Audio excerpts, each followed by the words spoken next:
봄 72 하늘에 대한 설명은 하늘 자체가 아니다. 봄 72 하늘에 대한 설명은 하늘 자체가 아니다.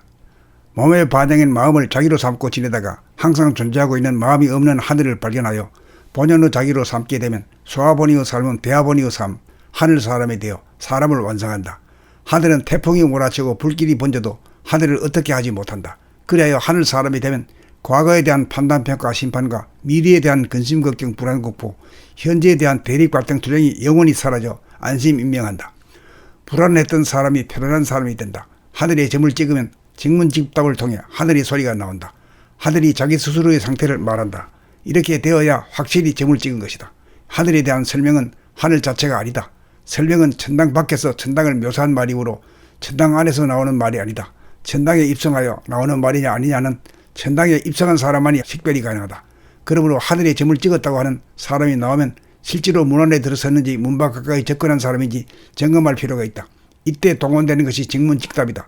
하늘에서 직방으로 나오는 소리냐, 문 밖에서 하늘을 설명하는 소리냐가 판가름 난다. 하늘에 점을 찍고 나면 하늘이라는 이름조차 사라진다. 봄 72 하늘에 대한 설명은 하늘 자체가 아니다. 봄 72 하늘에 대한 설명은 하늘 자체가 아니다.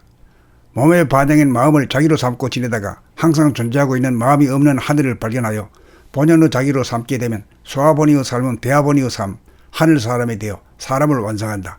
하늘은 태풍이 몰아치고 불길이 번져도 하늘을 어떻게 하지 못한다. 그리하여 하늘 사람이 되면 과거에 대한 판단평가 심판과 미래에 대한 근심 걱정 불안 공포, 현재에 대한 대립 갈등 두려움이 영원히 사라져 안심인명한다. 불안했던 사람이 편안한 사람이 된다. 하늘에 점을 찍으면 직문직답을 통해 하늘의 소리가 나온다. 하늘이 자기 스스로의 상태를 말한다. 이렇게 되어야 확실히 점을 찍은 것이다. 하늘에 대한 설명은 하늘 자체가 아니다.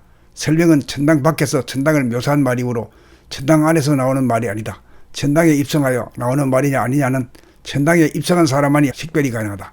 그러므로 하늘에 점을 찍었다고 하는 사람이 나오면 실제로 문 안에 들어섰는지 문 밖 가까이 접근한 사람인지 점검할 필요가 있다. 이때 동원되는 것이 직문직답이다. 하늘에서 직방으로 나오는 소리냐, 문 밖에서 하늘을 설명하는 소리냐가 판가름 난다. 하늘에 점을 찍고 나면 하늘이라는 이름조차 사라진다. 봄 72 하늘에 대한 설명은 하늘 자체가 아니다. 봄 72 하늘에 대한 설명은 하늘 자체가 아니다. 몸의 반응인 마음을 자기로 삼고 지내다가 항상 존재하고 있는 마음이 없는 하늘을 발견하여 본연의 자기로 삼게 되면 소아본이의 삶은 대아본이의 삶, 하늘 사람이 되어 사람을 완성한다. 하늘은 태풍이 몰아치고 불길이 번져도 하늘을 어떻게 하지 못한다. 그리하여 하늘 사람이 되면 과거에 대한 판단평가 심판과 미래에 대한 근심 걱정 불안 공포, 현재에 대한 대립 갈등 두려움이 영원히 사라져 안심인명한다. 불안했던 사람이 편안한 사람이 된다. 하늘에 점을 찍으면 직문직답을 통해 하늘의 소리가 나온다. 하늘이 자기 스스로의 상태를 말한다. 이렇게 되어야 확실히 점을 찍은 것이다. 하늘에 대한 설명은 하늘 자체가 아니다. 설명은 천당 밖에서 천당을 묘사한 말이므로 천당 안에서 나오는 말이 아니다. 천당에 입성하여 나오는 말이냐 아니냐는 천당에 입성한 사람만이 식별이 가능하다. 그러므로 하늘에 점을 찍었다고 하는 사람이 나오면 실제로 문 안에 들어섰는지 문 밖 가까이 접근한 사람인지 점검할 필요가 있다. 이때 동원되는 것이 직문직답이다. 하늘에서 직방으로 나오는 소리냐, 문 밖에서 하늘을 설명하는 소리냐가 판가름 난다. 하늘에 점을 찍고 나면 하늘이라는 이름조차 사라진다.